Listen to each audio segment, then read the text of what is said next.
Good evening, everyone. Welcome you all to the Zoom session. And firstly आप सभी को संक्रांति की बहुत सारी शुभकामनाएं। नाउ आज का जो हमारा टॉपिक यहाँ पर हम कवर करने वाले हैं, basically it is going to be centring around the discussion of UPSC anthropology optional syllabus. Syllabus को कई बार हम पढ़ तो लेते हैं, जो भी हमारा रिस्पेक्टिव ऑप्शनल है, लेकिन उसके अंदर में एलिमेंट्स, रेपिटेटिव थीम्स को कैसे हमें ढूंढना है और किस तरीके से हम मेजर एरियाज को एक्सप्लोर करें, ट्रेंड एनालिसिस करें, ये चीज़ कई बार हम समझ नहीं पाते। स्पेसिफिकली जब आप बिगनर होते हो, शुरुआती समय पे होते हो, कुछ महीने हुए आपको यूपीएससी में प्रिपरेशन स्टार्ट किए हुए, तो वो काम आज आपके लिए हम यहाँ पर करने वाले हैं। We are going to discuss this entire syllabus for anthropology optional within a time period of half an hour. और साथ ही साथ आप सभी के लिए जो आपके क्वेश्चंस होते हैं अपार्ट फ्रॉम दिस सिलेबस, वो सब आप यहाँ चैट बॉक्स में लगातार ड्यूरिंग द सेशन आप पोस्ट कर सकते हो। जो भी आपके डाउट्स दिमाग में आ रहे हो उसको आप यहाँ पर चैट बॉक्स में कमेंट सेक्शन में पूछ सकते हो। अगर कोई बच्चा भी कंफ्यूज्ड भी है, आप ऐसी स्टेज पे हो where you are not able to figure out that which option is going to be the best optional choice for you, उसके लिए भी आप यहाँ पर चैट बॉक्स में क्वेश्चन पूछ सकते हो। तो जरूरी नहीं कि हम इस थीम पे ही बात करेंगे, ये मेजर सेंटर होने वाला है, फोकस होने वाला है। बट अपार्ट फ्रॉम दैट आपकी ऑप्शन की कोई भी क्वेरी है वो यहाँ पर आप पूछ सकते हो चैट बॉक्स के अंदर। ठीक है ना? तो टाइम नहीं वेस्ट करते हैं, जल्दी से शुरू करते हैं। कुछ आई बिलीव आप में से जो पीटीवाई के स्टूडेंट्स होंगे उनकी इवनिंग की क्लासेस भी होंगी 6 PM के आसपास से। तो विल ट्राई कि हम जल्द से जल्द इसको 45 मिनट्स के आसपास में सेशन को यहाँ पर कंप्लीट करें। नाउ एक टेलीग्राम चैनल मैं आपको यहां पर बता दे रहा हूं, उस टेलीग्राम चैनल पे जाकर के पहले आपको ये डॉक्यूमेंट मिल जाएगा। जो भी एंथ्रोपोलॉजी ऑप्शन की प्रिपरेशन कर रहे हैं, आप सेल्फ स्टडी कर रहे हो या फिर आप कहीं पे एनरोल्ड हो, जहां पर भी आप प्रिपरेशन कर रहे हो, एक ये चैनल है टेलीग्राम का जिसके ऊपर ये आपको डॉक्यूमेंट मिल जाएगा। बहुत ही सही तरीके से हमने इसको यहाँ पर बनाया हुआ है। दिस इज द चैनल, ठीक है? एंथ्रोपोलॉजी डिकोडेड बाय उत्कर्ष सिंह। आप एक काम कीजिएगा, स्क्रीनशॉट ले लीजिए या कैप्चर कर लीजिए। सेशन के बाद अगर आपके कोई डाउट रहते हैं, कुछ आपको पूछना है आफ्टर द सेशन, ये इंस्टाग्राम और ये ईमेल आईडी आपके लिए है। ऑप्शन सिलेक्शन से लेकर कोई भी डाउट हो आप इन दोनों आईडीज पे मुझे रीच आउट कर सकते हो। और जो मटेरियल है कई सारा एंथ्रोपोलॉजी का, प्लस ये पीवाईक्यू की जो पूरी बुकलेट है, ये आपको मिल जाएगी अटैच्ड हमारे टेलीग्राम के चैनल के ऊपर। उसका स्क्रीनशॉट ले लीजिएगा, बाद में आपको ये चीज काम आएगी। ना हम इसी को बेस बना करके यहाँ पर इनसाइट का जो डॉक्यूमेंट है, इसको हम लेकर के सिलेबस को समझने की कोशिश करेंगे। ऑलराइट। पहले कई बच्चे, कुछ बच्चों के क्वेश्चन आए थे, डाउट कि सर मुझे ऑप्शनल का भी आइडिया नहीं है। तो आप सेशन में एक बार ऑप्शनल का भी बता दीजिएगा कि ऑप्शन हमें कैसे सेलेक्ट करना है। तो ऑप्शनल सिलेक्शन के ऊपर कुछ वीडियोस हमारी यूट्यूब पे बनी हुई है, मैंने भी बनाई है, बाकी लोगों ने भी बनाई है, आप उनको वहां पर देख सकते हो। ठीक है ना? इन अ नटशल मैं आपको बता देता हूं कि जब भी आप अपने ऑप्शनल सब्जेक्ट को चूज कर रहे हो, तो वहां पर कोई एक फैक्टर नहीं होता है। आप एक टेबल को बनाओ और 5 फैक्टर 6 फैक्टर को आप अपने साथ में दिमाग में लेकर के चलो। पहला सबसे इंपॉर्टेंट है कि शॉर्ट और स्टैटिक कौन सा सब्जेक्ट है, और इसी के साथ जो इक्वली इंपॉर्टेंट एस्पेक्ट है वो है आपका इंटरेस्ट लेवल। कहने को जब ये वर्ड बोले जाते हैं तो लगता है हाँ ठीक है, जाहिर सी बात है, पढ़ेंगे तो वही जो इंटरेस्ट आएगा, नहीं तो पढ़ेंगे कहां से। पर हम कहने सुनने के लिए शब्द देख लेते हैं, पर फोकस कभी नहीं करते हैं। आपको जेन्युइनली ये पता करना है कि ऐसा कौन सा सिलेबस है, किस ऑप्शन का सिलेबस है जो आपको इंक्विजिटिव बना रहा है, जिसके बारे में आप जानना चाह रहे हो, पढ़ना चाह रहे हो। ठीक है ना? तो उसके लिए समय लगता है, ऑप्शनल के सिलेबस के साथ बैठना पड़ता है एटलीस्ट। जो भी ऑप्शनल, आप 3 4 ऑप्शन में कंफ्यूज हो, 2 ऑप्शन में कंफ्यूज हो, 3 3 घंटे एक ऑप्शनल के सिलेबस के साथ आप बैठोगे तो पता चलेगा। ऊपर से अगर आप सरसरी नजर से देखोगे चीजों को, तो सिर्फ आप रीड आउट कर रहे हो, सिलेबस को समझने की कोशिश नहीं कर रहे हो। तो इंटरेस्ट सबसे पहला होता है। सेकंड हमारा आता है कि सिलेबस शॉर्ट है कि स्टैटिक। आज हम जिस दुनिया में जी रहे हैं, ये जो डिजिटल एरा है, you are part of age, you are part of age group and the generation जहां पर हमारा अटेंशन स्पैन बहुत छोटा हो गया है। मोटिवेशन आपको कहीं से आता है, पर वो मोटिवेशन ज्यादा समय तक टिकता नहीं है। आपने ट्वेल्थ फेल देख लिया, आपने किसी वेटरन का कोई कहानी सुन ली, आपके कोई सीनियर का आपने कुछ देखा, आपके पड़ोस में आपके किसी दोस्त का सिलेक्शन हो गया, सारे लोग उसकी तारीफ कर रहे हैं, अलग अलग चैनल्स पे, पोर्टल्स पे जा रहे हैं, लोग इंटरव्यू ले रहे हैं, मोटिवेशन आता है मैं भी ऐसा करूंगा, मेरे साथ भी ऐसा होगा। ये बाहरी मोटिवेशन 1 महीने, आधे महीने, कुछ लोग में तो हफ्तों में गायब हो जाता है।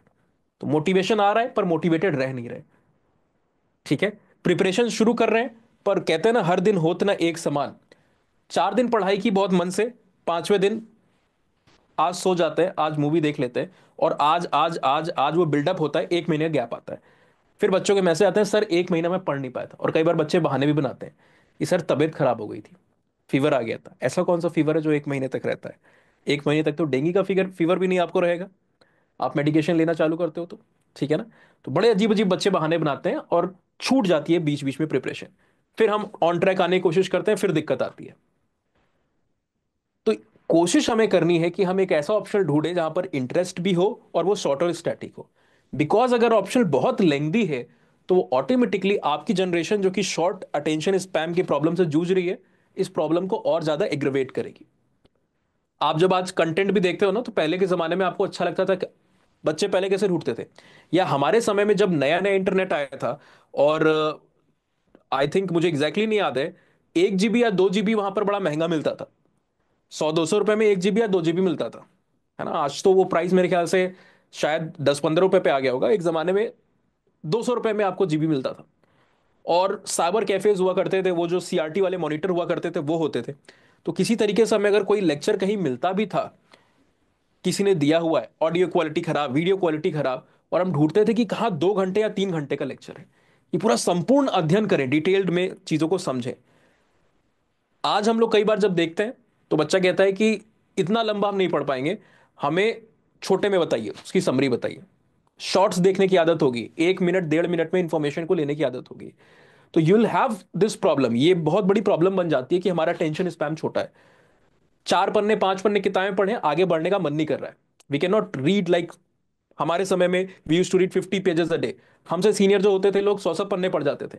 कई तो किताबी कीड़े होते हैं, किताब को लेके शुरू करते थे, 3 दिन में पूरी किताब खत्म। आज महीने भर में किताबें नहीं खत्म होती है।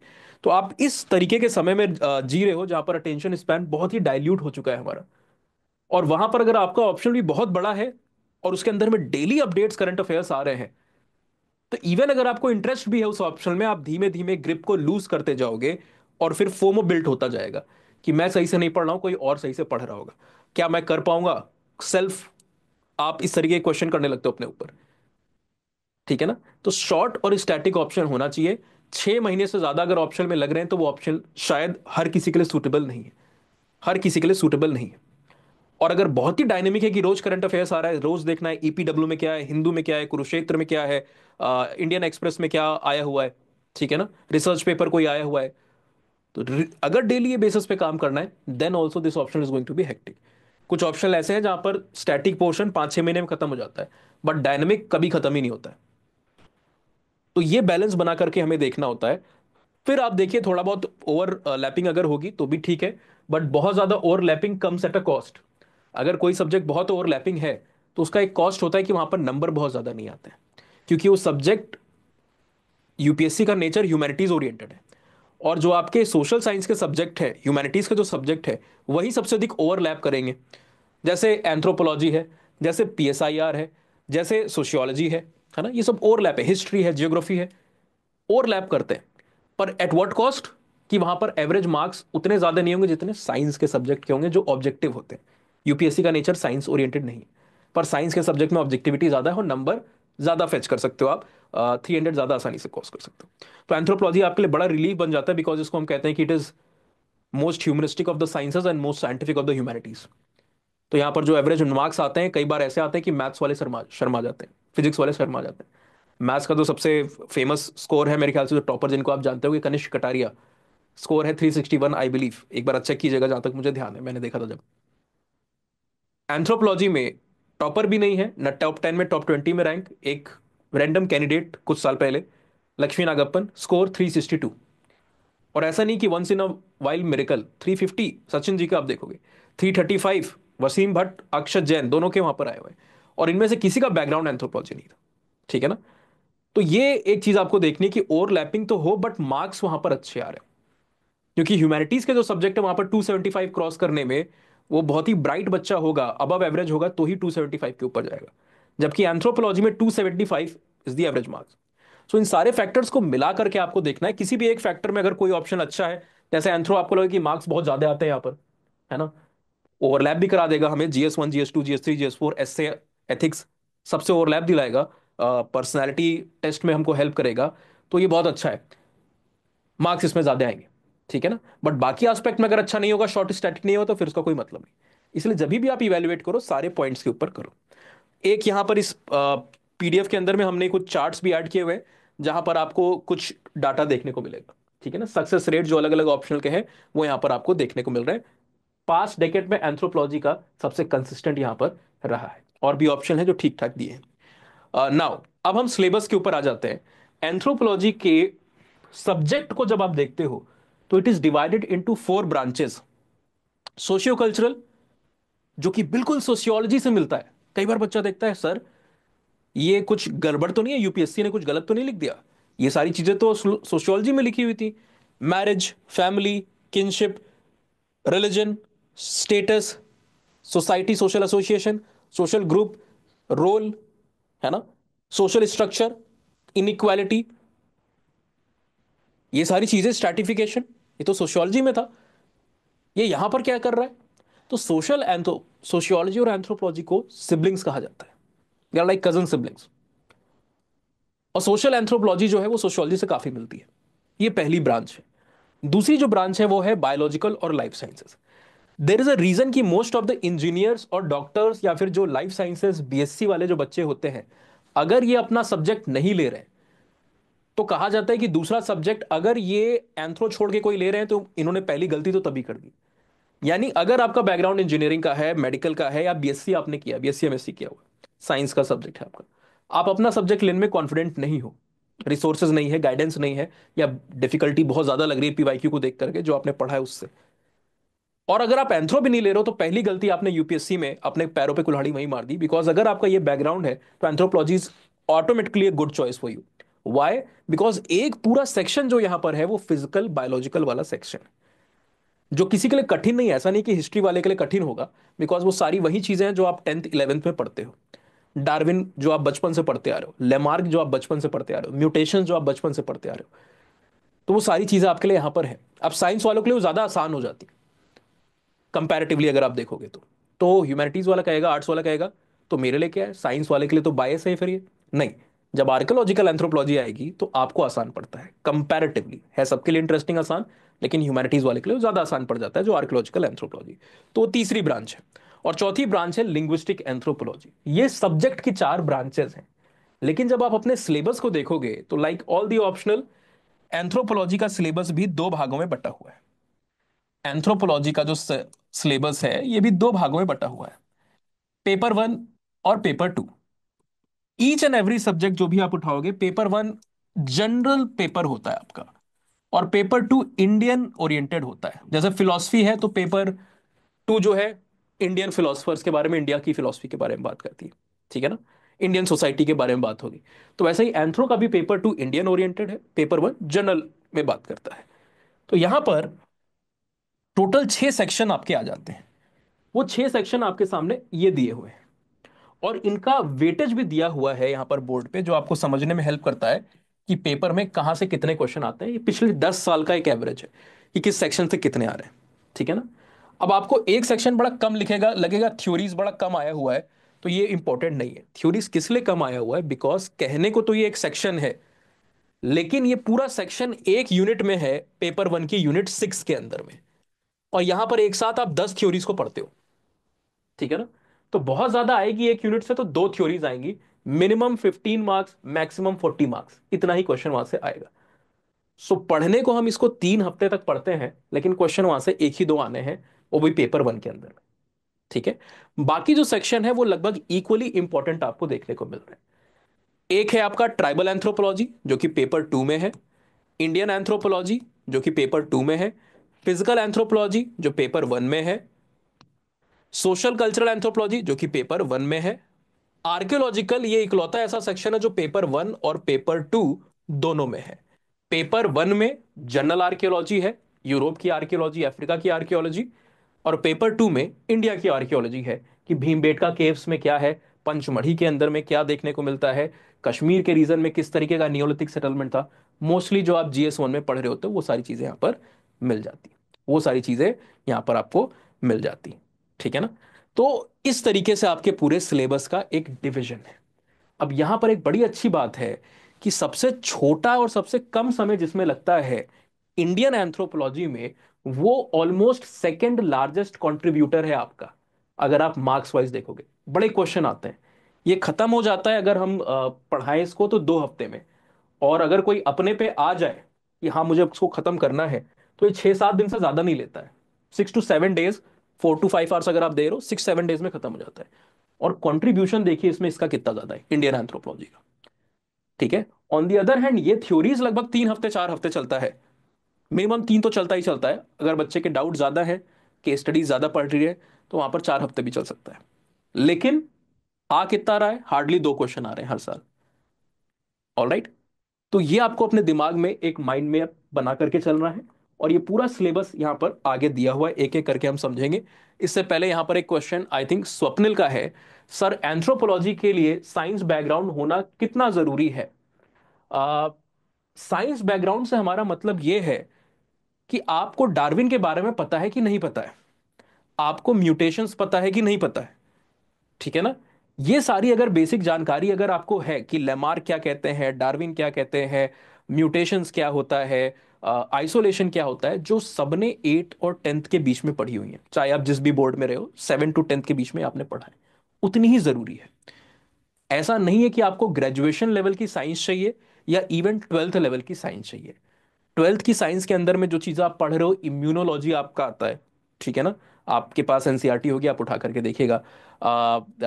बाकी जितने भी पोर्शन यहाँ पर 12th में आ रहे हैं, इकोलॉजी से जुड़े, बाकी चीज़ों से जुड़े, उसका यहाँ पर कोई भी रोल नहीं है। यहाँ पर जो साइंस है वो भी आपको कोई फॉर्मूले या सॉल्यूशन नहीं लगाना है। वो ऐसी चीजें हैं जिसको आपको थियोरिटिकली पढ़ना है और जो आपके जीएस के अंदर में कंट्रीब्यूट करेगी। वो आपको जीएस के अंदर में कंट्रीब्यूट करेगी। जैसे साइंस में यहां पर क्या है, मैं आपको दिखाता हूं। चलिए वही सेक्शन सबसे पहले खोल लेते हैं, बच्चे को बड़ा वो लगता है कई बार। तो हम वही सेक्शन का पूरा सिलेबस खोलते हैं। ये रहा आपका फिजिकल एंथ्रोपोलॉजी। ठीक है ना? इल्यूसिडेट how Darwin and post Darwinian theory of evolution resulted in the development of the synthetic theory. Darwin और उसके बाद की थ्योरी ने सिंथेटिक थ्योरी को कैसे बनाया, वो आपसे पूछा हुआ है। Critically examine Darwin theory of evolution. यानी कि 10 साल में 5 क्वेश्चन आए हैं, उसमें से 2 से 3 बार तो डार्विन के ऊपर पूछा हुआ है। प्लस पूछ रहा है कि इवोल्यूशन के कोर्स में हमारे अंदर में चेंजेस क्या है। ये सारे चेंजेस आप बचपन में सब पढ़ा है हमने कि भैया हमारा जो फोरामेन मैग्नम है, ये जो होल है सर के ऊपर बड़ा सा, फोरामेन मतलब क्या होता है? Cavity, whole. मैग्नम मतलब बड़ा। तो एक बड़ा सा होल जिससे आपका स्पाइनल कॉर्ड पास कर रहा है। ये दूसरे जानवरों में, आप प्राइमेट्स में देखते हो तो पीछे की तरफ है, हमारे में ये एंटीरियरली आया हुआ है।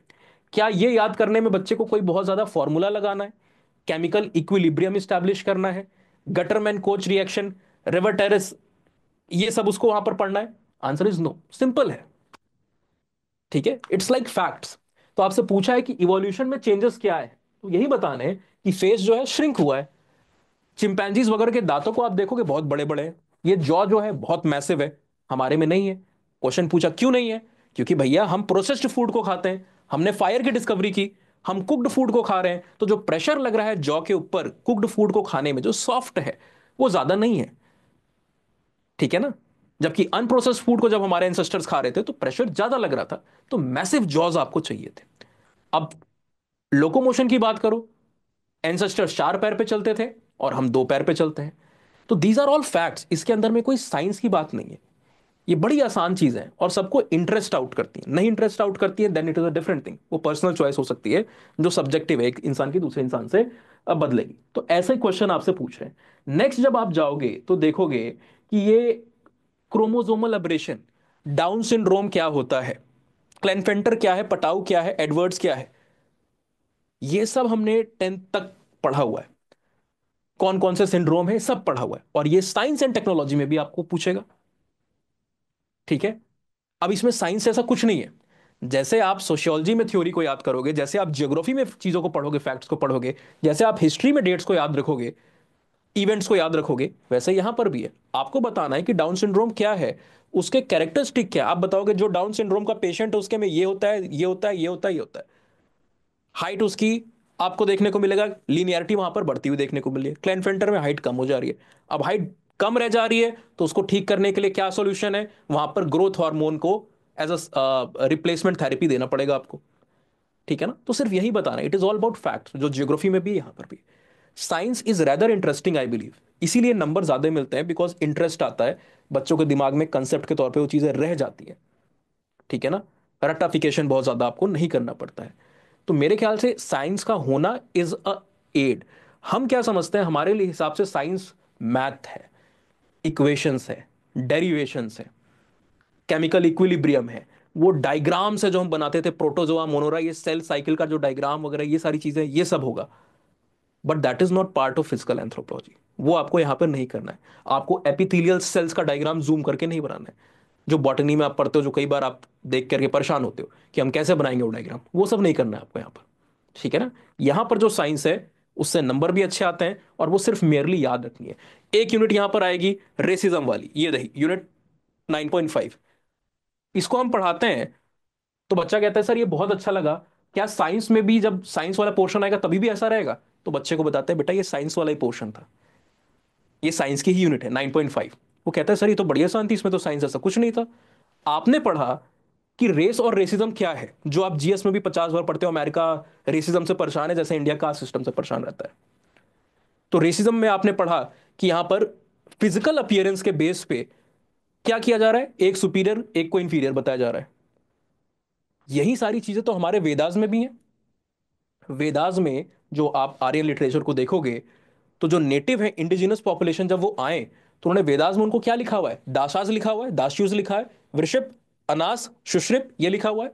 इसका मतलब क्या है, संस्कृत को ट्रांसलेट करो आप तो, मतलब बुल लिप्ड या फिर थिक लिप्ड, जिनके होठ काफी थिक हों, बाहर की तरफ हों। कई बार वेस्ट इंडीज में आप प्लेयर्स को देखोगे ना, तो वो आपको देखने को मिलेंगे। और भी कई देश में, ऑस्ट्रेलिया में भी एक प्लेयर थे आई थिंक एंड्रू साइमंड से करके कुछ, उनको आप देखोगे। प्लस नोज को मैलफॉर्म्ड कहा गया है, डिप्रेस्ड, है ना। तो फ्लैट नोज, चौड़ी चौड़ी नाक वहां पर हुआ करती थी। वैसी नोज किसकी होती है, ऑस्ट्रेलाइड रेसेस जो मॉडर्न टाइम्स में है उनके बीच में देखने को मिलती है। ये थिक लिप्ड किसके बीच में है, नीग्रेटो और ऑस्ट्रेलाइड्स के बीच में है। और यही सेम चीज क्लासिफिकेशन आप अपने आर्ट एंड कल्चर में नितिन सिंघानिया को उठाओगे, वहां पर भी मिलेगा। तो वहां पर आप पढ़ सकते हो आर्ट एंड कल्चर में, साइंस एंड टेक में आप पढ़ सकते हो, यहां पर नहीं पढ़ पाओगे क्या आप? तो ये बड़ी आसान चीज होती है, this is most about fact. So does not has to do anything with the science that we basically think कि साइंस होता है। ऑलराइट। तो मजे से आप पढ़ोगे, कोई यहां पर आपको दिक्कत नहीं आती है। और सबसे इंटरेस्टिंग बात है कि कोई भी यहां पर एंथ्रोपोलॉजी वाला एंथ्रोपोलॉजी को नहीं लेता है। साल में मैं अगर 1,000 बच्चों को, 1,500 बच्चों को पढ़ाता हूं, मुश्किल से 5 या 10 बच्चे वहां पर एंथ्रोपोलॉजी से ग्रेजुएट या पोस्ट ग्रेजुएट होकर के आते हैं। बाकी सारे के सारे जो भी हैं यहाँ पर, वो पहले से दूसरे सब्जेक्ट में होते हैं। अक्षत जैन को आप उठा करके देखो, क्या बैकग्राउंड था, क्या बायोलॉजी बैकग्राउंड था उनका, डिजाइनिंग का कोर्स किया था आईआईटी गुवाहाटी से। उमा भारती जी को देखिए, ऑल इंडिया रैंक 3, 22, क्या बैकग्राउंड था, Hyderabad university, university of Hyderabad, engineering का बैकग्राउंड था उनका। तो अलग अलग फील्ड से यहां पर ये लोग आ रहे हैं। ठीक है। मारिया का कहना है sir please send anthro syllabus in Telegram. Maria, शायद आपने थोड़ा सा लेट में ज्वाइन किया, ये टेलीग्राम पे ही है, और मैंने आपको यहाँ पर एक इमेज भी दिखाई ना, ये टेलीग्राम पे पहले से अपलोडेड है, वहीं से मैं दिखा रहा हूँ। यहाँ पर जो ये जो चैनल है ना, यहाँ पर पिन होगा, डॉक्यूमेंट्स को आप देखिएगा, पिन है पहले से। तो चिंता आपको करने की जरूरत नहीं, सबके लिए फ्री ऑफ कॉस्ट वहां पर मौजूद है। नेक्स्ट है यहाँ पर क्वेश्चन निम्मी का। Sir I am confuse between sociology and anthropology. Nimmi, अगर आपको थ्योरीज पढ़ना, इसने ये कहा इसके हिसाब से ये है, इसके हिसाब से वो है, इसके हिसाब से सोसाइटी ऐसी है, ये चीजें ज्यादा अच्छी लगती हैं, theoretical aspect, then sociology can be the choice. It is equally good, वहां पर भी मार्क्स एंथ्रोपोलॉजी जितने नहीं आते हैं, पर काम भर आ जाते हैं। सक्सेस रेट दोनों का बराबर है, दोनों 8.4% के ऊपर का डेकेडल सक्सेस रेट रखते हैं। But success rate and toppers दो अलग चीजें होती हैं।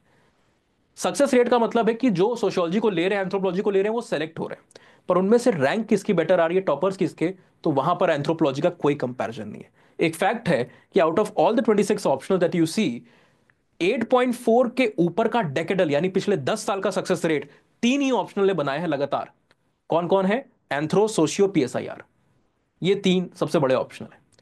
लेकिन जब आप टॉपर्स के रेशियो को देखोगे कि टॉपर्स किस में आ रहे हैं, टॉप 10 के अंदर में जो रैंक आ रही है, एंथ्रोपोलॉजी के आसपास भी नहीं है कोई। क्यों नहीं है, बिकॉज मार्क्स ज्यादा आ रहे हैं वहां पर, इमेजिन ना कर सके उतने मार्क्स आ रहे हैं। तो थ्योरीज अगर आपको ज्यादा इंटरेस्ट है, रट्टाफिकेशन थोड़ा सा ज्यादा है, कंसेप्ट को समझना ज्यादा अच्छा लगता है, डूबना अच्छा लगता है बातों में, दरखाइम के हिसाब से समाज ये है, टेलकट पार्सन्स के हिसाब से ये है, एरविन गॉफमैन के हिसाब से ये है, पियरी बॉर्डियो के हिसाब से ये है, हर्बर्ट मीड इस तरीके से सेल्फ और आइडेंटिटी को देखते हैं, then sociology is the choice. I myself have spent around 1.5 month with sociology, because anthropology आपकी तरह किसी को नहीं पता होता है, हमारी किसी को शुरुआत में नहीं पता होता है. 12th तक ये सब्जेक्ट है नहीं, ग्रेजुएशन में स्टार्ट होता है almost 95% of the college and university में. तो किसी को नहीं पता होता जब तक वो यूपीएससी में नहीं आता है. तो मैंने देखा कि हाँ ठीक है, इन सब में इंटरेस्ट मुझे हिस्ट्री में ज़्यादा है, लेकिन हिस्ट्री थोड़ा सा बेवफा है, सक्सेस रेट बड़ा कम है, आधा है. सोशियोलॉजी पीएसआईआर की अगर आप कंपेयर करो एंथ्रोपोलॉजी से कंपेयर करो, जिनके 8.5 के ऊपर जा रहे हैं, और डेकेड सिंगल ईयर में कभी कभी 10% होता है, वहीं पे हिस्ट्री वहां पर 5.5% का सक्सेस रेट रख रहा है. तो इंटरेस्ट तो बहुत है, लेकिन क्या है कि भावनाओं में बह जाएंगे उसको पढ़ते पढ़ते, भावनाओं में बह जाएंगे उसको पढ़ते पढ़ते, वो कभी भी अच्छा नहीं होता है. Over interest is never a good indicator. तो मैं इकट्ठा कर लूंगा, पाइलअप हो जाएगा, लेकिन वहां पर एग्जामिनेशन पर्सपेक्टिव से नहीं पढ़ पाऊंगा. तो हिस्ट्री में इंटरेस्ट था, अच्छा सब्जेक्ट भी है, शायद कोई भी ले, इंटरेस्ट आएगा उसको. इंडिया में सबको हिस्ट्री और पॉलिटी पसंद होती है, तो उसको साइड कर दिया, ओवर इंटरेस्ट. दूसरा सोशियोलॉजी, 1-1.5 महीने बिताने के बाद लगा कि थोड़ा सा यहाँ पर बोरियत आ रही है. जब एंथ्रो के साथ ट्राई किया, उस समय बिताया, तो हर एक जगह इंटरेस्ट रहा है, क्योंकि चीज़ें जो है वो प्रैक्टिकल हैं, साइंटिफिक हैं. जो बातें हैं वो हवा में नहीं पढ़ाई जा रही हैं कि इनके हिसाब से ये है, उनके हिसाब से वो है. क्या मतलब है, हमारे हिसाब से कुछ और है सोसाइटी, हम कुछ और कह दें, ठीक है ना. हम अपनी थ्योरी दे दें, श्रेयांश अपनी थ्योरी दे दे, कोई और अपनी थ्योरी दे दे. यहां पर जब आप पढ़ते हो कि अच्छा ये थ्योरी को टेस्ट किया गया इस पर्टिकुलर ट्राइब या कम्युनिटी पे, कि उत्तराखंड में एक ट्राइब है जिससे जुबीन नौटियाल नाम के एक गायक बिलोंग करते हैं, जिसका नाम है खासाज. और वो खासाज अपने आप को मानते हैं कि वो पांडवास के डिसेंडेंट्स हैं. तो उनके बीच में पांडवास की तरह पॉलीएंड्री होती है, एक वुमेन बहुत सारे मेन से वहां पर शादी करती है, बहुत सारे मेन से वहां पर शादी करती है. तो जब आप ये पढ़ते हो, और रियल लाइफ जो आपके आसपास सोसाइटी है, भारत की सोसाइटी में लगभग 8.6% का कंट्रीब्यूशन ट्राइबल्स का है, एसटीज का. और ये 2011 का डाटा है, अभी सेंसस हो जाए तो 9% के ऊपर नंबर आएगा. यानी कि इस्लाम के बाद, मुस्लिम्स के बाद, more than Christians and any other minorities in India, जो कंट्रीब्यूशन है वो ट्राइबल्स का है देश में. और वो भी ये तो शेड्यूल ट्राइब का नंबर है. कई सारे ट्राइबल्स ऐसे हैं जिनको शेड्यूल ट्राइब का टैग नहीं मिला है. यानी कि एटलीस्ट 10% का हिस्सेदारी कम से कम होगा, है ना. 14-15 करोड़ ट्राइबल्स होंगे देश के अंदर में.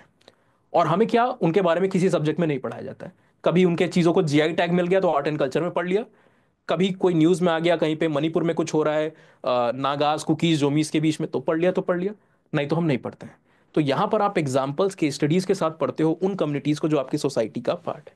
और ट्राइबल्स के ऊपर से क्वेश्चन बढ़ते जा रहे हैं. 2022-23 का पेपर उठाइए जीएस 1 में, क्वेश्चन बढ़ रहे हैं ट्राइबल्स से, मेंस में भी, प्रीलिम्स में भी, मेंस में भी, प्रीलिम्स में भी. ऑलराइट.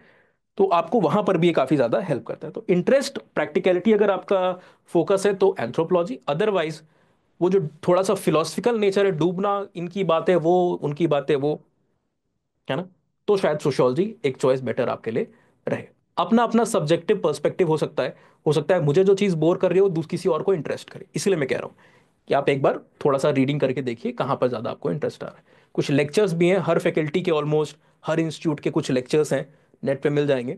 कुछ गवर्नमेंट बॉडीज़ के भी लेक्चर्स होंगे, उसको भी देखिए कि इसमें मज़ा आ रहा है, सिलेबस किसका इंटरेस्टिंग लग रहा है, किसका मोनोटोनस लग रहा है कि एक ही जैसी बात पूरे पेपर में, और कहाँ पर लग रहा है कि अलग अलग. एंथ्रो में आप बोर क्यों नहीं होते हो, आपका जो अटेंशन स्पैम छोटा है, उसको पूरा करने के लिए यहाँ पर सिलेबस को अलग अलग हिस्सों में देख रहे हो आप, बांटा गया है. जब आप थ्योरीज पढ़ के थोड़ा सा बोर होने लगते हो, एक तो छोटा है, ज्यादा क्वेश्चन आते नहीं है. जब यहाँ पर आप थोड़े बोर होते हो, क्योंकि ये सोशियोलॉजी जैसा लगता है थोड़ा, यहाँ पर जब आप थोड़ा सा बोर हुए, तब तक आपको बचाने के लिए सोशल कल्चरल आ गया. सोशल कल्चरल आपको जो थोड़ा परेशान की बहुत हो गया यार, 1 महीने से सोशल कल्चर पढ़ रहे हैं, तुरंत फिजिकल बायोलॉजिकल आता है, बड़ा मजा आने लगता है. फिर आर्कोलॉजिकल आ जाता है, पूरी हिस्ट्री वाली बात हो जाती है यहाँ पर, जो आपकी जीएस 1 में बड़ी हेल्प करता है ना. फिर ट्राइबल को पढ़ते हो, इंडियन को पढ़ते हो. तो मिक्स बास्केट है. कभी भी आपको एक थाली दी जाए, जिस थाली के अंदर में एक ही क्विजीन है, भर भर के दिया गया, आप जितने भी भूखे हो थोड़ी देर बाद आपको अच्छा नहीं लगेगा. जबकि आपको एक ऐसा प्लेटर दिया जाए जहां पर एक मिक्स्ड बैलेंस ऑफ एवरीथिंग है, तो आप बड़ा फुलफिल्ड महसूस करते हो, बोर नहीं होते हो, है ना. मन आपका जो है वो वहां पर जिंदा रहता है, और इंटरेस्ट आपका बना रहता है. तो that is the difference between the two subject. Sir optional preparation कब से स्टार्ट करना है, 2026 अटेम्प्ट है. क्या नाम है, विष्णुज, विष्णु. देखिए, ऑप्शनल जितना जल्दी हम शुरू कर दें, कंप्लीट कर ले, खासकर अगर हम स्टैटिक ऑप्शन लेने की सोच रहे हैं. मोस्ट ऑफ द ऑप्शन आपके ज़्यादातर, हिस्ट्री भी स्टैटिक है, सोशियोलॉजी भी बहुत डायनेमिक नहीं है, एंथ्रो भी हिस्ट्री के बाद जो स्टैटिक है तो एंथ्रो ही है, फिलोसफी भी स्टैटिक ही आपका है। तो मोस्ट ऑफ दी ऑप्शन आपके स्टैटिक ही हैं। ऐसे ऑप्शन को आपको कोशिश करना है कि जल्द से जल्द हम लेकर के खत्म कर दें, खासकर अगर वो स्टैटिक और छोटा है। ठीक है, क्यों? बिकॉज एक थोड़ा सा बच्चों का गलत परसेप्शन यहां पर है। आपके मेंस में आप अगर पर्सनैलिटी टेस्ट को हटा दो, एसए को हटा दो, तो जीएस और ऑप्शनल दोनों हैं। अब बच्चा माइंडसेट क्या बनाया है कि यहां पर तो ऑलमोस्ट 1 डजन टॉप मतलब अलग अलग एरियाज हैं। हिस्ट्री है, जियोग्राफी है, डिजास्टर मैनेजमेंट है, गवर्नेंस आपको देखने को मिल रहा है, साइंस एंड टेक्नोलॉजी है, इकोनॉमिक्स है, सोसाइटी है, मतलब पूरा भरा हुआ है, 1 दर्जन चीजें यहाँ पर हैं। 12-12 सब्जेक्ट आपको यहाँ पर पढ़ने हैं। और मार्क्स भी इसके डबल हैं ऑप्शनल से। यहाँ पर 1000 है, जीएस के 4 सब्जेक्ट मिला के, यहाँ पे 500 मार्क्स है। लेकिन आपके मार्क्स आ कहाँ पर हैं? आप अगर एनालिसिस करो, सारे टॉपर्स जितने आपको पता है सबकी मार्कशीट उठा लीजिए, और जिनकी टॉपर्स मतलब जिनकी रैंक 1 to 10 के अंदर में है, जब आप देखोगे इस 1000 में उनके मार्क्स आ कितने रहे हैं, तो एवरेज इज समवेयर अराउंड 415, 415 के आसपास है। फॉर एग्जाम्पल अक्षत जैन का आप सबने नाम सुना होगा, एंथ्रोपोलॉजी का सेशन है तो उनका एग्जाम्पल लेते हैं। 2018 ऑल इंडिया रैंक 2, मार्क्स आए उनके जीएस में टोटल 424, 424 है। तो ऐसा नहीं कि 425 के ऊपर, 430 के ऊपर आएंगे नहीं। कुछ टॉपर्स हैं जिन्होंने 450 तक भी लाए हैं, बट वो एक्सेप्शनल केसेस होते हैं। जो एवरेज मार्क्स आपके आएंगे वो 415 425 के बीच में आएंगे। और कुछ भी हो जाए 500 के ऊपर तो आपको नहीं देखने को मिलेगा। ऐसा नहीं कि आप 50% लेते आओगे। ऑप्शनल में चाहे आपका कोई भी ऑप्शनल हो, there is always a window to score 300 marks. और जब एंथ्रोपोलॉजी ऐसा एक आपका सब्जेक्ट होता है, तो यहां पर आप इजिली 315 स्कोर कर सकते हो। अक्षत जैन का बैकग्राउंड नहीं था 335, वसीम भट्ट का बैकग्राउंड नहीं था 335, सचिन जी 350, लक्ष्मी नागप्पन 362। तो हम वो बड़े केसेस की बात नहीं कर रहे, हम एवरेज की बात कर रहे हैं। तो एवरेज 315 आराम से आपको यहाँ पर दिखता है। 500 में से 300 यहां पर आप ला रहे हो, मोर देन 60% आप यहां पर फेच कर पा रहे हो। यहां पर आप 40% के आसपास, 45% से ऊपर नहीं जा पा रहे हो, और ये टॉपर्स की बात है। जनरल एस्पिरेंट तो 400 क्रॉस करने में भी थक जाते हैं। एक सब्जेक्ट में अच्छे आ गए, 120-25 आ गए, दूसरे में 94 रह गए, एक में 80 रह गए। तो ये हिसाब वहां पर रहता है। इसलिए ऑप्शन को जितना जल्दी हो सके हमें पहले हम कंप्लीट कर लें, तो ज्यादा बेटर अप्रोच है, जिससे हमें उसके ऊपर आंसर राइटिंग और रिवीजन करने का ज्यादा मौका मिले, क्योंकि बड़ा पोर्शन है। इसको आप आखिरी के लिए नहीं रख सकते हो। इसको पेशेंटली जितना पहले आप करके आराम से रिवाइज करते रहो, आंसर राइटिंग करते रहो, उतना बेटर है। ठीक है ना? तो आपका टारगेट होना चाहिए कि जब भी आप प्रिपरेशन को शुरू कर रहे हो, आप अगर दोनों को साथ में कर रहे हो तो ऑप्शन को पहले निकाल करके हटा दो, और फिर आप साथ में करते रहो। और अगर आप कोचिंग ले रहे हो, दोनों की ले रहे हो, तो आप दोनों को एक साथ में कर सकते हो। दोनों को एक साथ में खत्म कीजिए, जीएस थोड़ा सा लंबा चलेगा, ऑप्शन पहले खत्म हो जाएगा अगर छोटे ऑप्शनल है एंथ्रो की तरह तो। और फिर आप साथ साथ दोनों के रिवीजन और आंसर राइटिंग को यहां पर करना शुरू कीजिए। अगला क्वेश्चन यहां पर है, सर मैं ऑप्शनल में एंथ्रो लेना चाहती हूं, लेकिन सीसेट नहीं हो पा रहा है, इसलिए ऑप्शनल सब्जेक्ट परचेज की हूं। सर मैं ऑप्शनल में एंथ्रो लेना चाहती हूं, लेकिन सीसेट नहीं हो पा रहा है, इसलिए ऑप्शनल सब्जेक्ट परचेज नहीं की हूं। ओके, ठीक है मारिया, वो आपका डिसीजन है ना? मेरा काम यहां पर आपको सिलेबस बताना, कौन सा ऑप्शन आपके लिए बेटर रहेगा। बाकी पढ़ना कब से है, क्या पहले पढ़ना है बाद में पढ़ना है, कहाँ से पढ़ना है, ये सारी चीज़ आपके ऊपर है। तो आप अभी नहीं किए हो, बाद में आपका मन है तो बाद में आप कर लेना। ठीक है ना? कोई ना कोई उस समय भी बैच, अपकमिंग बैचेस होंगे, तो आप उस समय देख सकते हो। आप हमारे टेलीग्राम पे ऐड हो सकते हो, वहां पर जब भी अपकमिंग बैचेस होते हैं उसकी इन्फॉर्मेशन आ जाएगी। ऑल राइट, अंशिका क्वेश्चन है, सर मैं 27-28 में पेपर दूंगी, then when should I start preparing for optional? Anshika, पहले ही आपको करके खत्म कर देना चाहिए। ठीक है ना? ऑप्शनल को हमेशा एक दो स्ट्रैटेजीज है। कुछ लोग ऑप्शनल को पहले करना, कई टॉपर्स से हमारा इंटरेक्शन है, स्टडी आईक्यू के बहुत सारे फैकल्टीज ने इंटरव्यू किए हैं टॉपर्स के, जब रिजल्ट आते हैं आप वीडियो देखोगे हमारे चैनल पे, बहुत सारे हैं, दूसरे जगहों पे भी हो। तो एक एमर्जिंग स्ट्रैटेजी ये दिख रही है कि ऑप्शन को हम पहले करके कंप्लीट करके साइड में रख दें। एक सब्जेक्ट है, होमोजीनियस है पूरा, लिमिटेड है उसके जो रिसोर्सेज होंगे, और उसको करके आपको साइड में रखना है। जीएस में क्योंकि एक कभी स्टार्ट हुआ, फिर दूसरा उससे अलग, फिर तीसरा उससे अलग, चौथा, सब अलग अलग है वहां पर, हेट्रोजीनियस है। ठीक है? तो आपका लंबे समय तक चलता रहता है। कोई सब चीज है जिसमें आपको इंटरेस्ट नहीं आ रहा है, रोक देते हो आप, फिर से आप प्रिपरेशन को शुरू करते हो 2 हफ्ते बाद, 3 हफ्ते बाद। तो उसमें बड़ा अप एंड डाउन चलता है जीएस की हमारी जर्नी के अंदर में। ठीक है, क्योंकि सब्जेक्ट अलग अलग है, उसका नेचर अलग अलग है, सबको सारी चीज़ें नहीं पसंद हो सकती। किसी को इकोनॉमी बहुत अच्छी लगती है तो उसको हिस्ट्री नहीं अच्छी लगेगी, हिस्ट्री ज्योग्राफी बहुत अच्छी लगती है तो उसको पॉलिटी नहीं अच्छा लगेगा, पॉलिटी हिस्ट्री बहुत अच्छी लगती है उसको, तो बाकी कोई पोर्शन इकोनॉमी हो सकता है उसको ना अच्छा लगे। तो अप डाउन वहाँ पर चलता रहता है। और ऑप्शन आप चुनते हो जिसमें आपको इंटरेस्ट है, जो आपको अच्छा लग रहा है, एक तरीके का है, उसमें कुछ बदलना नहीं है, लेके खत्म किया, हटा दिया। छोटे ऑप्शनल जो है फिलोसफी एंथ्रो की तरह 4 से 6 महीने के बीच का समय लेते हैं, लेके आपने हटा दिया, 3 घंटे आपको देने हैं डेली। उसके बाद जीएस को आपने शुरू किया और साथ साथ में आप कर रहे हो, या फिर जीएस के और ऑप्शनल के दोनों क्लासेस को आप साथ में भी ले सकते हो, बहुत ही आसानी से मैनेज हो जाते हैं। दोनों की 3 3 घंटे की क्लास होती है। अब ऑप्शनल जो है आपका, इसमें पूरे 3 घंटे की जरूरत नहीं पड़ती है, 2.5 घंटे होते हैं, बीच में 15 मिनट का आपका ब्रेक भी होता है, और आपके डाउट्स भी बीच बीच में होते रहते हैं। तो जो कोर लर्निंग आवर्स है वो आपके 2 घंटे होते हैं। वहां पर भी ऐसा ही होगा, 2.5 घंटे के आसपास आपका कोर लर्निंग आवर होता है जीएस में। 5.5 घंटे आपको क्लासेस अटेंड करनी है, और लगभग उतना ही टाइम आपको क्या करना है, आफ्टर द क्लास देना है। तो इजीली मैनेज हो जाता है। दिन में 24 घंटे हैं, उसमें से अगर आप 7 घंटे भी अगर आप निकाल रहे हो स्लीपिंग, और बाकी 10 घंटे ले लीजिए बाकी एक्टिविटीज़ के लिए, डेली एक्टिविटीज़ और स्लीपिंग के लिए, तो वहाँ पर आपके पास 14 घंटे बचते हैं। उसमें से देने कितने हैं आपको, क्लासेस मिला करके 12 घंटे देना है, 2 घंटे बीच में आपके पास फिर भी बच रहे हैं। टाइम मैनेजमेंट के ऊपर कई वीडियोस हमने भी बनाए हैं, बाकी लोग ने भी बनाए हैं, आप चैनल पे एक बार उसको देख सकते हो। ठीक है, तो मेरा हमेशा यही मानना है कि आप जितना पहले ऑप्शन को लेके खत्म करो, साइडलाइन करो, वो आपका बेटर होता है। सर मैं सेल्फ स्टडी कर रही हूँ प्लीज, कर रही हूँ इस मंथ से, तो प्लीज सोर्सेज बता दीजिए। श्रेया, इसके लिए पूरे हमारे वीडियोस बने हुए हैं, ठीक है ना। आप जो सेल्फ स्टडी वाले बच्चे हैं उनके लिए भी हमने पूरा सोर्स यहाँ पर बताया हुआ है। आपको यूट्यूब के ऊपर जाना है और आप एक बार टाइप कीजिएगा,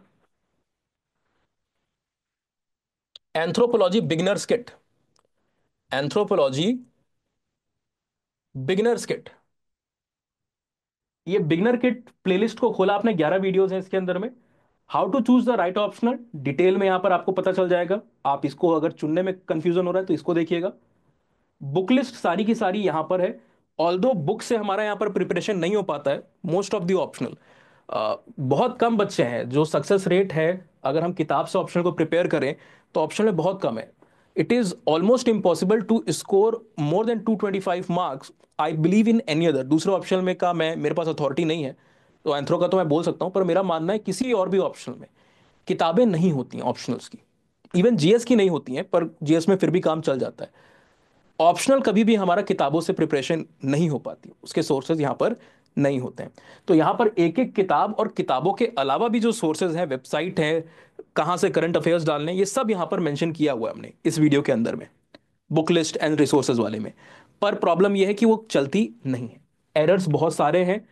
आ, कई सारी किताबें पढ़नी, जैसे आपको फिजिकल पढ़ना है तो फिजिकल के लिए पहले बच्चा ये उठाता है, सबसे फेमस है, ये पीनाथ की किताब है। अब इसमें इतने ब्लंडर हैं, यहाँ पर कई सारी डेट्स हैं। जैसे जब आप पेलेंटोलॉजी पढ़ते हो, फॉसिल डिस्कवरीज, जो इतिहास की one of the most famous discovery है जो सबको पता है, वो है ऑस्ट्रेलोपिथेकस की। और क्योंकि वो इतनी इंपॉर्टेंट है इसलिए उसका ईयर भी लोगों को याद रहता है। 1924 में रेमंड डार्ट ने अफ्रीका में किया। यहां पर आप खोलोगे जब ऑस्ट्रेलोपिथेकस को, तो डिस्कवरी का ईयर डाला हुआ है 1925। रॉबर्ट ब्रूम ने उसके ऊपर रिसर्च की, यहां पर डाला हुआ है रॉबर्ट ब्राउन।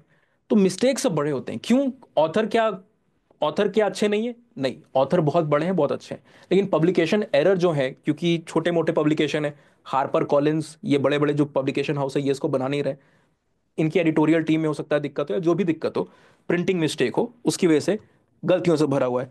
और इसमें भी आपकी कई सारी यूनिट नहीं होती हैं। जैसे आपकी जो ग्रोथ और डेवलपमेंट है बहुत अच्छे से दी है, यूनिट 10 पेपर 1 की फिजिकल एंथ्रोपोलॉजी की, बहुत क्वेश्चन आते हैं वहां से। लेकिन आपका जो रेस और रेसिज्म वाली यूनिट है वो अच्छे से नहीं दी हुई है, और भी कई यूनिट अच्छे से नहीं है। तो कुछ के लिए फिर आपको एक दूसरी किताब उठानी पड़ेगी, जो कि है outlines of physical anthropology by B M Das. ये बड़ी थिन है, कुछ एक दो यूनिट ठीक है, बाकी नहीं है। एंड देन जो आपका बचा कुचा हिस्सा रह जाता है वो आपका ये अगेन 800 पन्ने की किताब आती है, जो कि है physical anthropology and human genetics, Sudha Rastogi ji की है, with professor B R K Shukla. तो 800 पन्ने इधर, 800 पन्ने पीनाग, और 300 पन्ने लगभग बीएम दास। ये एक सेक्शन के लिए क्या ये पॉसिबल है? Answer is no. ऐसे हम करेंगे तो हमारे जो प्रोडक्टिव ईयर्स हैं वो इसी में चले जाते हैं, और it is not worth that. मेरा पर्सनली मानना है कि हमारे जो प्रोडक्टिव ट्वेंटीज के ईयर है, 28 तक का जो ईयर है, it is not worth wasting even for the post of a civil servant. शुरू में लगता है, दूर के ढोल कई बार सुहाने लगते हैं, बाद में शायद जानने के बाद कई लोग, जब हमारे इंटरेक्शन होता है कई स्टूडेंट से, नहीं सर इतना भी नहीं है जितना हमने सुना था। ठीक है ना, ना मॉनिटरी वाइज, पैसे वाइज उतना मज़ा नहीं आ रहा है, और इवन जो हमारा पैशन, जो इंटरेस्ट है, उसके हिसाब से भी कुछ उतनी फीलिंग आ नहीं रही कि वैसा करने का मौका मिल रहा है, वो अपॉर्चुनिटी मिल रही है। बड़ी रिस्ट्रिक्शन है, बड़ी दिक्कतें हैं। तो अच्छी बात है, सिविल सर्विसेज अच्छी जॉब है, अगर जॉब करनी है तो सिविल सर्विसेज अच्छी जॉब है, लेकिन not at the cost of wasting our prime. जो हमारा ट्वेंटीज़ है उसके एक्सपेंस पे बिल्कुल भी नहीं। ठीक है, तो जितनी जल्दी कंस्ट्रक्टेड सोर्सेस से हम इसको पढ़ ले, वो उतना हमारे लिए बेहतर होता है। एक बार इस वीडियो को देखिएगा, सारे सोर्स डिस्कस, उसके बाद भी कंफ्यूजन रह जाए तो मैंने आपको ये आईडी बता दी है, यहाँ पर आप मुझे मैसेज भेज दीजिएगा, इंस्टाग्राम या फिर ईमेल पे। I will be sharing the voice note to explain the thing. Note making के लिए भी यहाँ पर वीडियो है, सिलेबस का कंप्लीट डिस्कशन यहाँ पर आपको देखने को मिल रहा है। And like wise self preparation, ये 90 डेज में सेल्फ प्रिपरेशन की हमने एक वीडियो शूट की थी, ये सब आपको हेल्प करेंगे। ठीक है ना, चलिए, श्रेया का क्वेश्चन हो गया। और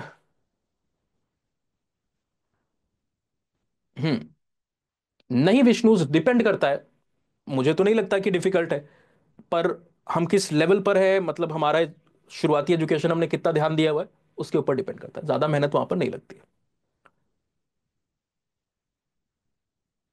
सौरभ कह रहे हैं सर एंथ्रोपोलॉजी लेने के लिए ट्वेल्थ के बाद साइंस लेना जरूरी क्या है? बिल्कुल भी नहीं सौरभ, आपने कभी जीवन में साइंस ना पढ़ा हो, इवन आपने अगर क्लास सेवन्थ एथ नाइन टेंथ जहां पर डार्विन को पढ़ते हो, वहां पर आपने क्लास बंक की हो, पूरे समय आपने पिक्चर भी देखी हो, तो भी आप मैनेज कर सकते हो, बहुत ज्यादा लोड नहीं लगता है यहाँ पर।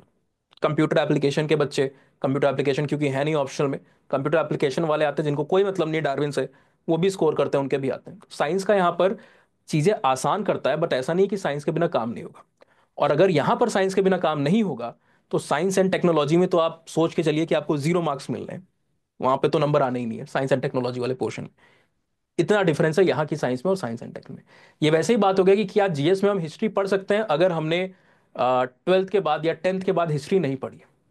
आप पढ़ते ही हो ना, आपने हिस्ट्री नहीं पढ़ी है उसके बाद भी आप पढ़ते हो, तो it is like that only. यहाँ पर भी साइंस की कोई ऐसी अलग से रिक्वायरमेंट, हाँ साइंस वालों के लिए केक वॉक हो जाता है, जिसका लाइफ साइंसेज रहा है उसके लिए केक वॉक हो जाएगा, लेकिन जिसका ह्यूमैनिटीज रहा है उसके लिए भी, जिसका सोशियोलॉजी 11 12 में रहा हो उसके लिए सोशल कल्चरल केक वॉक होगा, जिसका हिस्ट्री रहा हो उसके लिए आर्कियोलॉजिकल हो जाएगा, कोई फिलोसफी की तरफ अगर हो तो उसके लिए इंडियन एंथ्रोपोलॉजी केक वॉक हो जाएगा। तो सबके लिए है, it is a mix basket of everything, तो it does not require any specialisation like that. Definitely it eases things for you if you have a certain background. Definitely Shreyansh, सिर्फ हमारे notes नहीं, मेरे ख्याल से आज के समय में अगर 100 इंस्टीट्यूट भारत में पढ़ा रहे हैं, उस 100 में से एटलीस्ट 10 इंस्टीट्यूट तो अच्छे होंगे। ठीक है ना, और वो सारे 10 इंस्टीट्यूट में जो आपको मटेरियल दिया जा रहा है, वो हमेशा टीचर कोशिश करता है, और कंटेंट टीम, इतना कंपटीशन है, इट इज नॉट ओनली कि आप लोग कॉम्पीट कर रहे हो, हर जगह कंपटीशन है ना, सबके लिए होता है कि हमें अपने नोट्स को बेस्ट बनाना है, हमें नई किताब को पब्लिश करना है उसके ऊपर। तो जो नोट्स होते हैं वो आपके हमेशा सफिशियंट होते हैं, बिकॉज ये जो इतनी किताबें हैं, ये 10 10 हज़ार पन्ने, 5 5 हज़ार पन्ने के, इनको समराइज करके एज पर सिलेबस 1000 1,500 पन्ने में वहां पर आपको कंटेंट दिया जाता है। और यहाँ पर सिर्फ आपके क्लास नोट्स नहीं होते हैं, एक रेफरेंस नोट होता है हमारे यहाँ पर जिसको हम क्रक्स कहते हैं। कुछ बच्चे आप में से जो स्टडी आई क्योंकि उन्हें शायद पता होगा क्रक्स, तो वो रेफरेंस नोट होता है। उसके बाद क्लास पीपीटी होती है, जहाँ पर आपको कुछ क्लास में नोट ना करना पड़े। जैसे बचपन में हम स्कूल में होते थे ना, चीज़ें टीचर लिख रहा होता था, हम जल्दी जल्दी नोट करते थे कि टीचर बोर्ड को इरेज ना कर दे, तो वो करने की आपको ज़रूरत नहीं है, बिकॉज जो कुछ भी लिखा जा रहा है, जैसे ये जो भी चीज़ यहाँ पर मौजूद है, ये सारी चीज़ें जो लिखी हुई चीज़ें, वो आपके पास क्लास पीपीटी में पहुंच जाती है। और हैंड रिटन नोट्स जो डिजिटली मेंस क्लियर्ड एस्पिरेंट आपके लिए बना रहे हैं, जिन्होंने मल्टीपल टाइम्स मेंस क्लियर किया है, 250 275 नंबर, 300 नंबर लाए हैं, वो लोग आपके लिए डिजिटली आईपैड पे बना रहे हैं। फायदा क्या है कि आप जब नए हो तो आपको नहीं पता कि जो मैं बोल रहा हूँ या जो पढ़ा रहा हूँ, उसमें से ज़्यादा इंपॉर्टेंट बात कौन सी है और उसको कैसे नोट करना है।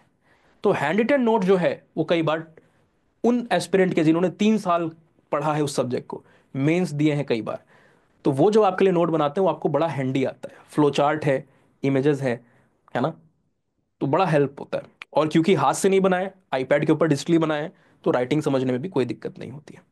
सो डेफिनेटली यहाँ पर जो नोट्स हैं, एक रिवीजन के लिए अलग नोट मिलते हैं, समरी इजी लैंग्वेज के लिए अलग नोट मिलते हैं, डिटेल्ड जो आपका रेफरेंस है वो अलग नोट मिलते हैं, और वैल्यू एडिशन के लिए आपको एक अलग नोट मिलता है। चार तरीके के नोट अलग अलग आपके पास पहुंच रहे होते हैं, सबका अलग अलग पर्पस है। सर क्लास कितने आवर्स की होती है, नोट्स किस वे में मिलते हैं, जैसे गेट इन हैंडटेन या क्रक्स? मारिया का क्वेश्चन है। Maria, if you are part of the P two I batches, तो जैसे वहां पर नोट्स सॉफ्ट कॉपीज आपको सारी मिल रही है ना, पूरे एक महीने का कंटेंट जो आपका है आपके पास सेक्शन शुरू होने से पहले ही दे दिया जाता है, कि बच्चा उसको पहले से प्रिंट आउट करा के रख ले, रोज रोज उसको ना प्रिंट आउट कराना पड़े। तो जब भी सेक्शन शुरू हो रहा है, 6 सेक्शन है, एक सेक्शन स्टार्ट हो रहा है, उसके पहले ही हमने पूरा कंटेंट दे दिया, आप प्रिंट करा के रख लो। हाँ, जो क्लास पीपीटी है जो मैं डेली लिखूंगा, अब वो मैं एडवांस में तो दे नहीं सकता हूँ, फ्यूचर में तो मैं ट्रेवल कर नहीं रहा हूँ कि अगले दिन क्या लिखूंगा, उसके अगले दिन क्या लिखूंगा, उसको पहले से सेव कर लूँ। तो जो लाइव में क्लास में लिखूंगा, ये वाला जो पोर्शन है, क्लास पीपीटी जिसको बोलते हैं, वो आपको डेली क्लास के बाद वहां पर मिल जाती है। लेक्चर खत्म हुआ, वीडियो तुरंत अवेलेबल हो गया, और ये जो क्लास पीपीटी है वो 3 से 4 घंटे में मैक्सिमम अपलोड हो जाती है। हम्म। बिल्कुल, चलिए। सो इस तरीके से आपका ये सारा चीज यहां पर मौजूद होगा। लिखवाने वाला काम मेरे ख्याल से मैं बहुत ज्यादा नहीं करवाता हूं आपको कि लिखना है।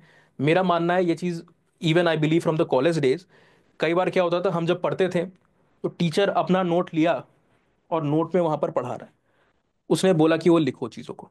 क्या मतलब है, वो नोट हमें दे दो ना, फोटो कॉपी करके प्रिंट आउट करा के, आप समझा दो चीजों को आसान तरीके से, टाइम बचेगा आपका भी मेरा भी। तो मेरे हिसाब से ये एक बेटर अप्रोच होती है। अगर मैं किसी चीज को डिक्टेट कर रहा हूं, that I believe is a waste of time. The material आपको मैं दे दूं प्रिंट करा के, वो आपके पास है सॉफ्ट कॉपी, आप आराम से देखो। मेरा काम क्या है कि उस चीज को आप समझ कैसे जाओ इंटरेक्टिव वे में, कि आप कभी भूलो ना। लिखना कैसे है वो जान जाओ, राइटिंग आंसर राइटिंग कैसे करनी है वो समझो, नोट मेकिंग कैसे करनी है वो समझो। That is more important. Dictation पुराने जमाने में होता था, अभी उसका कोई बहुत ज्यादा योगदान नहीं है। मुझे पर्सनली वो मेथड बहुत सही नहीं लगता है। तो बहुत जरूरी जो लाइंस होती हैं, डेफिनेशन होती है, सिर्फ वही लिखवाते हैं, और आपको सारा चीज पहले से मिला रहेगा। हाँ चलिए, बाकी टाइम की यहां पर बात की और क्लासेस के बारे में कुछ लोग ने पूछा। देखिए, आपकी जो क्लास है ये मंडे टू फ्राइडे होती है यूजुअली। कभी कभी फ्राइडे को क्लास नहीं होती है, शायद महीने में एक बार ऐसा होता हो, या हो सकता है 4 महीने में कभी ऐसा ना हो। डिपेंड करता है कि हम कितना तेजी से चल रहे हैं, कितना धीमे चल रहे हैं। अगर हम थोड़ा धीमे धीमे चल रहे हैं, लेट हो रहा है, हमें जो डेडलाइंस हमारी थी उसको हम मीट नहीं कर पा रहे हैं, तो एक दो एक्स्ट्रा क्लास ले लेंगे सैटरडे को। पर अभी पिछले 4-6 महीने से ऐसे एक्स्ट्रा क्लास की जरूरत पड़ी नहीं है, बहुत कम होता है ऐसा। और कभी कभी हो सकता है कि हम जरूरत से ज्यादा, जो हमने डिसाइड किया था कि इस समय में इतना कंप्लीट कर लेंगे, उससे ज्यादा हमने जल्दी कर लिया, तो वहां पर एक आध क्लास आपको लीव मिल जाती है, आप छुट्टी करो, पढ़ाई करो, रिवीजन करो। ठीक है ना। बट जनरली 99% केसेस में जो रहता है, मंडे टू फ्राइडे आपकी क्लासेस हैं, 1 PM to 4 PM आपकी क्लासेस रहेंगी। क्लास के शुरुआत के 15 मिनट और क्लास के आखिरी के 15 मिनट, ये आपके डाउट के लिए होते हैं, ये आपके डाउट के लिए होते हैं। ठीक है ना। और यहां पर बीच में 15 मिनट आपको मिलता है रिलैक्स करने के लिए, ताकि आपका दिमाग सेचुरेट ना हो जाए। सर, कई बार बच्चे कहते हैं सर बस कीजिए थोड़ा, तो कितना पढ़ेंगे हम, है ना। तो 15 मिनट का आपके पास यहाँ पर एक ब्रेक होता है। माइनस कर लोगे आप 3 घंटे में से, तो 45 मिनट कम हो जाएंगे। बीच बीच में भी आप कुछ चीजें पूछते रहते हो, और कई बार हम क्लास थोड़ा सा जल्दी कर देते हैं खत्म, 10-15 मिनट। तो आपका जो लर्निंग आवर्स है एक दिन में, जो आप पढ़ते हो स्ट्रिक्ट, जो आपकी लेक्चर है वो 2 घंटे की होती है। इससे इसी के आसपास में वो लेक्चर आपका होता है। अब हुआ कि समय कितना लगता है, ठीक है ना। समय एंथ्रोपोलॉजी में हमें 3 महीने और 24 या 21 दिन के आसपास का लगता है, ये टाइम ड्यूरेशन है। 100 to 115 डेज का आपका टाइम ड्यूरेशन होता है। बट ये आपको लोग ऐसे बताते हैं कि ये ऑप्शनल 6 महीने में खत्म हो जाता है, ये ऑप्शनल 4 महीने में खत्म होता है। This is half truth, and half truth is always a lie. Actually में आपकी क्लासेस सैटरडे संडे को नहीं हो रही है, तो महीने में आपके 8 दिन तो वहीं पे निकल गए। ठीक है ना। तो लगभग 4 महीने में 32 दिन तो आपके वैसे ही बढ़ गए। ऑलराइट। प्लस 26 जनवरी आएगा। आज भी कई लोग की क्लासेस बंद है, संक्रांति है, तो कुछ टीचर्स हो सकता है लीव पे हो, जिनका मन है वो लीव पे, जिनका नहीं है। होली आएगा, उसकी 2-3 दिन छुट्टी है। दिवाली की 2-3 दिन छुट्टी होती है। 15 अगस्त है, गांधी जयंती है। तो इन ये सब छुट्टियों को मिला लोगे तो आपका सिलेबस 5 से 6 महीने के बीच में खत्म होता है। जो पिछले कुछ बैचेस हैं हमारे, वो 5 महीने, 1 हफ्ते में खत्म हो रहे हैं। कुछ लोग 5 महीने 6 दिन में लगभग खत्म हो रहे हैं। ठीक है ना। तो ये रियलिटी है, बताने को आपको ऐसे बताया जाता है। किसी टीचर से आप पूछो, कहेगा 6 महीने में हो जाता है बेटा, पर वो 6 महीने में सैटरडे संडे और छुट्टियां नहीं काउंट कर रहा है, असली में वो 8 महीने में जाता है। सो एंथ्रोपोलॉजी भी कहने को 3 महीने 24 दिन है, बट खत्म होने में it takes 5 months plus plus minus a couple of weeks. I hope समझ में आ गया होगा समय के बारे में आपको, क्लास ड्यूरेशन के बारे में। Any other information? ठीक है, श्रेयंस का हो गया यहाँ पर, मारिया का क्वेश्चन हो गया। Am I missing anything? ठीक है, सौरभ का भी हो गया यहाँ पर। हम्म।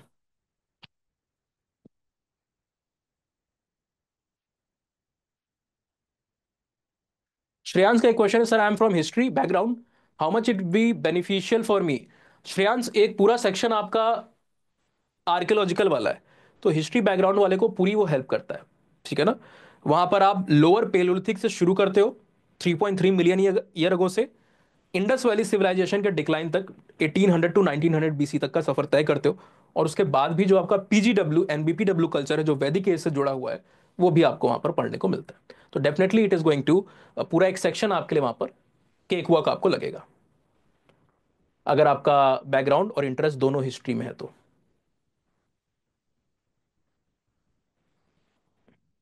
ठीक है, निम्मी का भी क्वेश्चन हो गया था, विक्रांत का क्वेश्चन हो चुका है। हम्म। ठीक है, I think almost it is done. Any other question? Maria question है, सर बिग डिस्काउंट करवा दीजिएगा जब मैं परचेज करूंगी। मारिया देखिए, अभी आज क्या रेट है, 14th है ना, तो 14th को जहां तक अभी मुझे ध्यान में है, मेरे ख्याल से इस समय एक ऑफर पीरियड चल रहा है। Yes, this is the offer period that is going on 15 तक, यानी कल तक। जो प्राइजेस है वो काफ़ी यहाँ पर मिनिमम है, और अगर आप P2I में एनरोल्ड हो तो आपको और डिस्काउंट मिल जाता है। अगर आप टोटली नए हो स्टडी IQ में, पहले कभी एनरोल्ड नहीं थे पास्ट में, तो US लाइव कोड लगा के आप इस प्राइस पे एनरोल कर सकते हो। लेकिन अगर आप P2I में भी हो, या फिर आपने किसी और SIP में NCRT कोर्सेज कोई भी कोर्स परचेज किया हुआ है, तो जब आप इस सेल पीरियड में 15 तक एडमिशन को लेते हो, तो आपके पास वो एक्स्ट्रा डिस्काउंट वहां पर मिल जाता है। इसके बाद कब आएगा, अब कल खत्म हो जाएगा, उसके बाद ऑफर हो सकता है 26 पे आए, 26 जनवरी पे।